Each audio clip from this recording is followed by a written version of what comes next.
Yuanwu, number 9. You cannot believe the amount of adventure I have been through.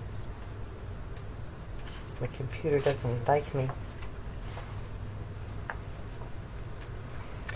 So let's get more of these done before the computer decides to die. Yeah.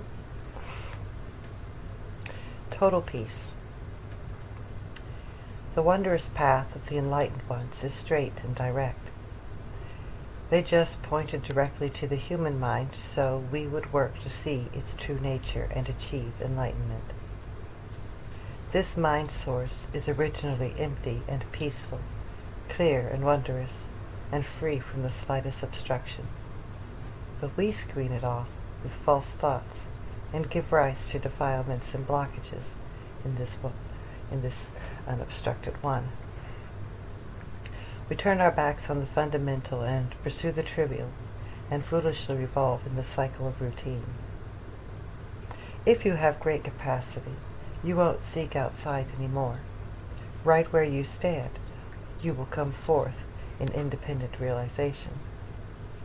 When the transitory blinders of false perception have been dissolved away, the original correct perception is complete and wondrous. This is called the identity of mind and Buddha. From this, once realized, it is realized forever. It is like the bottom falling out of a bucket. You open through and merge with the way, and there is nothing occupying your mind. Beholding the essence pure and still, you receive the use of it and have no more doubts. When one is comprehended, all is comprehended. When you hear it said that mind is not, or when you hear it said that it is not mind, not Buddha, when you encounter situations favorable or unfavorable, good or bad, you seal it fast with one seal. How could there be any self or others, any same or different? How could there be so many kinds of mixed up knowledge and views? Thus the ancient worthies achieved sincerity and entered truth with every act and every state, and every word and every silence. 1,000 methods, 10,000 doors. Ultimately there is no difference. It is like hundreds and thousands of different streams all returning to the great ocean. Once you spontaneously abide at peace in this, and can put it to use in a thoroughgoing, penetrating way, then you are a person of the path, who has nothing more to learn, free from contrived activities and obsessive concerns. 24 hours a day, you do not engender any other states of mind or give rise to any divergent views. You eat and drink and dress according to the occasion. You are empty and solid in all situations, and you will never waver, even in 1,000 years. When you are in this state of great concentration, it isn't it? I guess I'm not in that state of great concentration at the moment. I'm being incredibly distracted by other thoughts right now, and probably on a normal day would go off and talk about it, but basically while I'm reading this I'm having a lot of imaginations of people doing bad things with these words. Oh my gosh, these sacred words. And I'm pretty sure that that's a sign of quality or conception. So I'm kind of having like this side tangent inner fantasy. And it's very distracting. Aren't minds crazy? Or just mine? I don't know.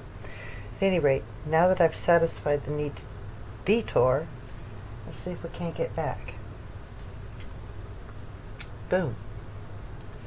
Once you spontaneously abide at peace in this, and can put it to use in a thoroughgoing, penetrating way, then you are a person of the path who has nothing more to learn, free from contrived activities and obsessive concerns. 24 hours a day, you do not engender any other state of mind or give rise to any divergent views. You eat and drink and dress according to the occasion. You are empty and solid in all situations, and you will never waver, even in 1,000 years. When you are in this state of great concentration, isn't this inconceivable great liberation? Just let it continue for a long time without interruption. Do not fall into inner and outer and in between. Do not fall into being and nothingness, into defiled and pure. Cease and desist straightway. When you see Buddhas and sentient beings as equal and no different, this at last is the stage of total peace and bliss. Now that you have the right orientation, it is just a matter of nurturing it and making it pure and right. Keep on refining and perfecting it. Only when you are like fine gold that has been smelted 100 times can you become a great vessel of teaching.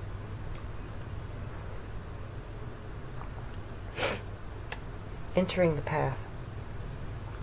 The Tao was originally without words, but we use words to reveal the Tao. People who truly embody the Tao penetrate it in the mind and clarify it at its very basis. They strip off thousands and thousands of layers of sweaty shirts sticking to their skin and open through to awaken to the real, true, immutable essence, which is just as it is. Originally real and pure and luminous and wondrous, wholly empty and utterly silent. When you reach the point where not a single thought is born, and before and after are cut off, you walk upon the scenery of the fundamental ground. All the wrong perceptions and wrong views of self and other, and is not, that make up the defiled mind of birth and death are no longer there. You are completely cleansed and purified, and you have complete certainty. Then you are no different from all the other enlightened people since time immemorial. You are at peace, not fabricating anything, not clinging to anything, freely pervading everything by being empty, perfectly fused with everything without boundaries. You eat and dress according to the time and season, and have the integral realization of true normality. This is what it means to be a true non-doing, unaffected wayfarer. In some, it depends on the fundamental basis being illuminated and the 6 sense faculties being pure and still. Knowledge and the truth, mere truth, knowledge and truth merge, and mind and objects join. There is no profundity to be considered deep, and no marvel to be considered wondrous. When it comes to practical application, you naturally know how to harmonize with everything. This is called finding the seat and putting on the robe. After this, you see on your own. You never consent to bury yourself at the verbal level in the public places of the ancients. You never consent to bury yourself at the verbal level in the public cases of the ancients, or to make your living in the ghost cave or under the Black Mountain. The only thing you consider essential is enlightenment and deep realization. You naturally arrive at the stage of unaffected ordinariness, which is the ultimate in simplicity and ease. But you never agree to sit there as though dead, falling into a realm of nothingness and unconcern. That is why, in all the great teaching methods they employed, the enlightened adepts since antiquity thought the only important thing was for the people being taught to stand out, alive and independent, so that 10,000 people couldn't trap them, and to realize that the vehicle of the school of transcendence actually does exist.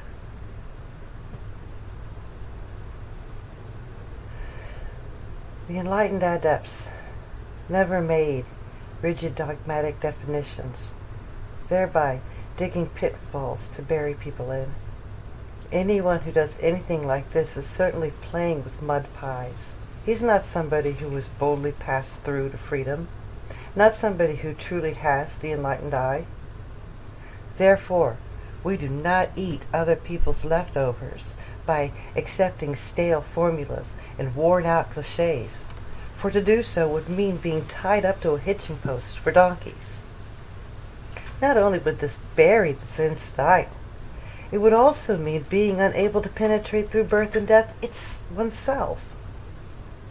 Even worse would be to hand on slogans and cliches and subjective interpretations to future students, and to become one blind person leading a crowd of blind people and proceeding together into a fiery pit. Do you think this would be only a minor calamity? It would cause the true religion to weaken and fade, and make the comprehensive teaching design of the enlightened ancestors collapse. How painful that would be. Therefore, in studying the Tao, the first requirement is to select a teacher with true knowledge and correct insight. After that, you put down your baggage, and without any question of how long it'll take, you work continuously and carefully on this task. Don't be afraid that it is difficult and painful and hard to get into. Just keep boring in. You must penetrate through completely. Haven't you seen Matsuo's saying, "If you haven't gained entry, you must gain entry. Once you've gained entry, don't turn your back on your old teacher." When you manage to work sincerely and preserve your wholeness for a long time, and you go through a tremendous process of smelting and forging and refining and polishing in the furnace of a true teacher, you grow nearer and more familiar day by day, and your state becomes secure and continuous. Keep working like this. Maintain your focus for a long time still, to make your realization of enlightenment unbroken from beginning to end. The things of the world and the Bodhidharma are fused into one whole. Everywhere, in everything, you have a way out. You do not fall to objects or states or get turned around by anything. At the bustling crossroads in the marketplace, amid the endless waves of life, this is exactly the right place to exert effort.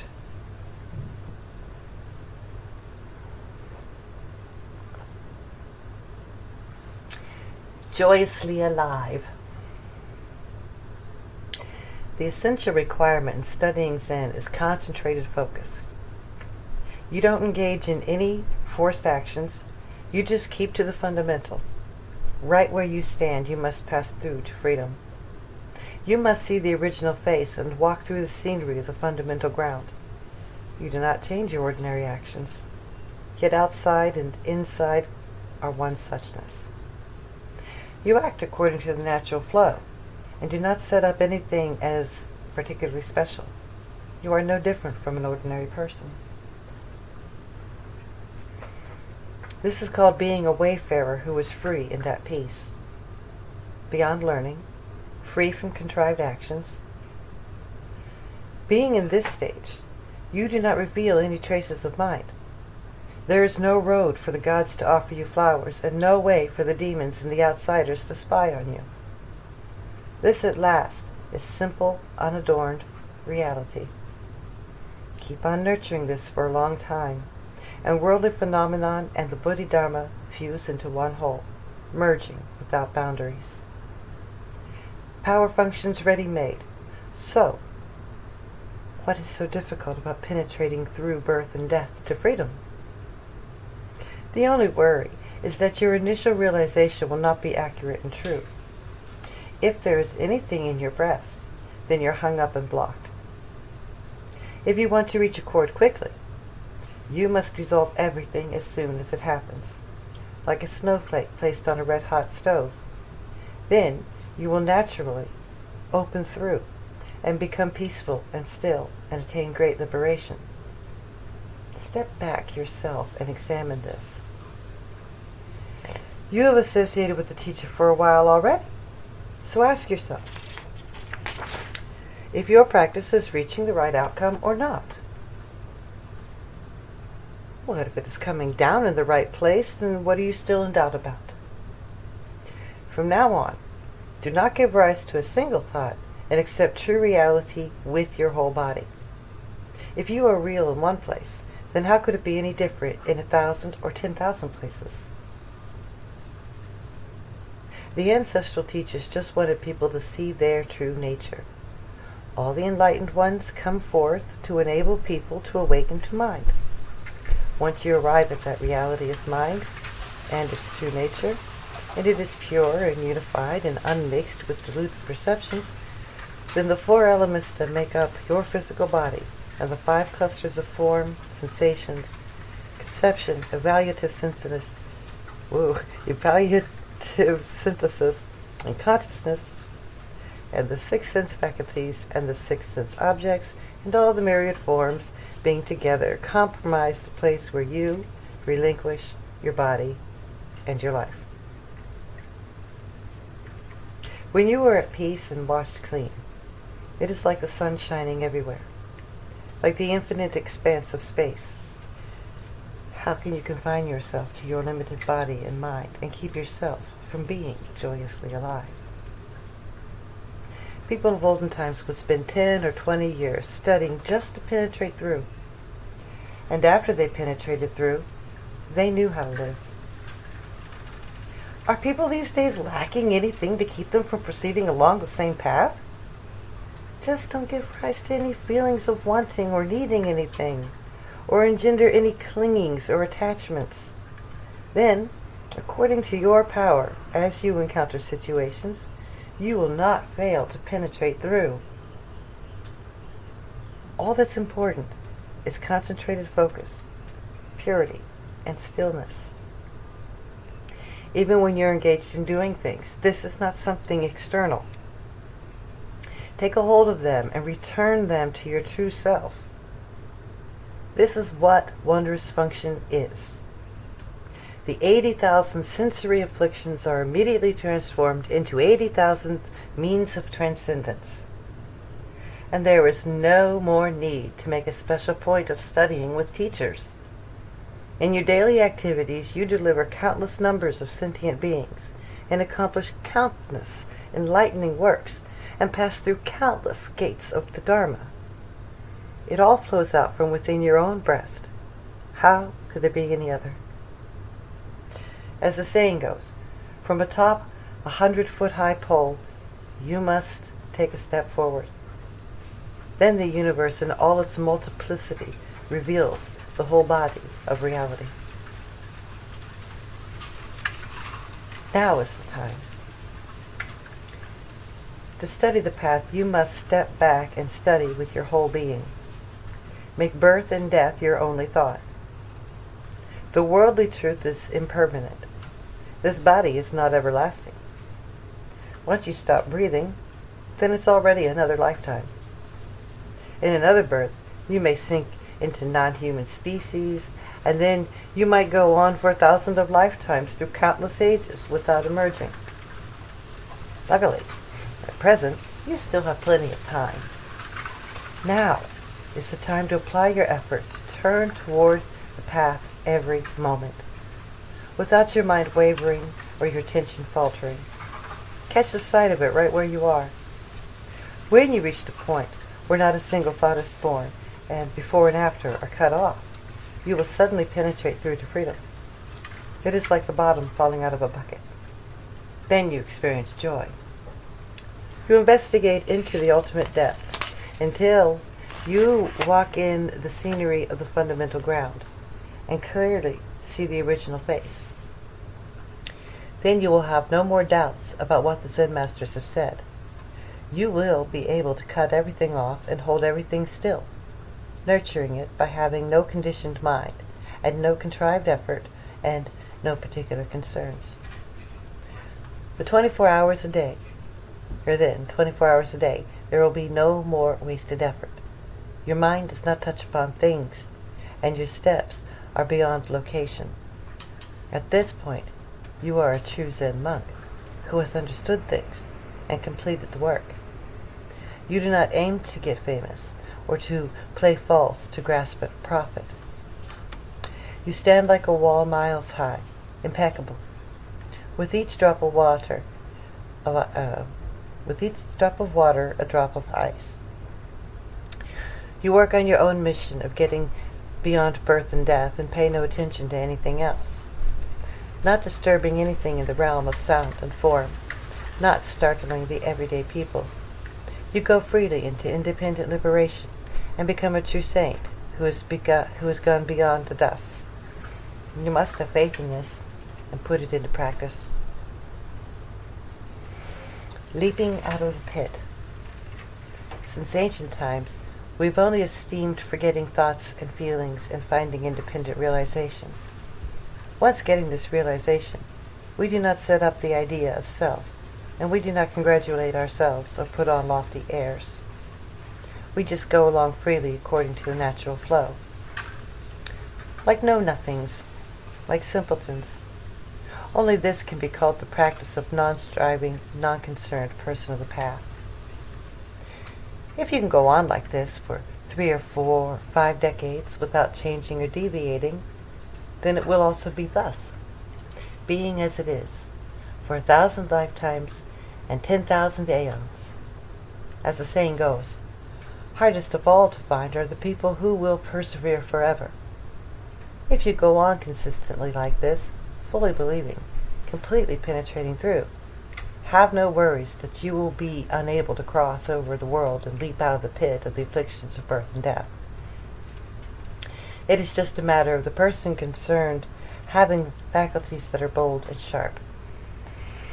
Then it wouldn't be considered difficult even to transcend the cosmic Buddha, Vairocana, or to go beyond all the generations of ancestral teachers. Hey, this is the real gate of great liberation. When Bodhidharma passed on the Zen teaching to his successor Hayuki, he was bogged down by so many verbal explanations, or was he bogged down by so many verbal explanations? You must comprehend directly, penetrating from the heights to the depths, without the slightest deviation, so that apparent reality cannot break you, and the myriad impulses cannot get to you. After that, you let everything flow forth from the non-abiding basis in unhindered harmony. All activities are just one's own marvelous function. Wherever you are, you pull out nails and extract wedges for people and enable each of them to become peaceful and secure. Isn't this what's most essential? One day, Zhuan Sha saw some men carrying a corpse. He pointed to this and said to his companions, 4 dead men are carrying one live one. According to the conventional view, Zhuan Sha got it backwards. If you use the true eye of transcendence to detach from subjective views and go beyond the conventional sentiments, then you will know that Zhuan Sha was being extremely kind in helping people. Therefore, to pass through to freedom, you must get beyond the nexus of form, sensation, conception, motivational synthesis, and consciousness. Haven't you read the ancient worthy saying? The white clouds are clear and still, and the rivers flow into the blue sea. The myriad things are originally peaceful, but people make trouble for themselves. After all, this sentiment is completely accurate and true. If you know what it means as soon as you hear it mentioned, you can use it to pass through birth and death to freedom and no longer be obstructed by the psychophysical nexus. You will be like a bird getting out of a cage, independent and free. With a single stroke, you put a stop to all other actions and talk, and you no longer fall into secondary views. That is do this one over. Thank you. See you in a while.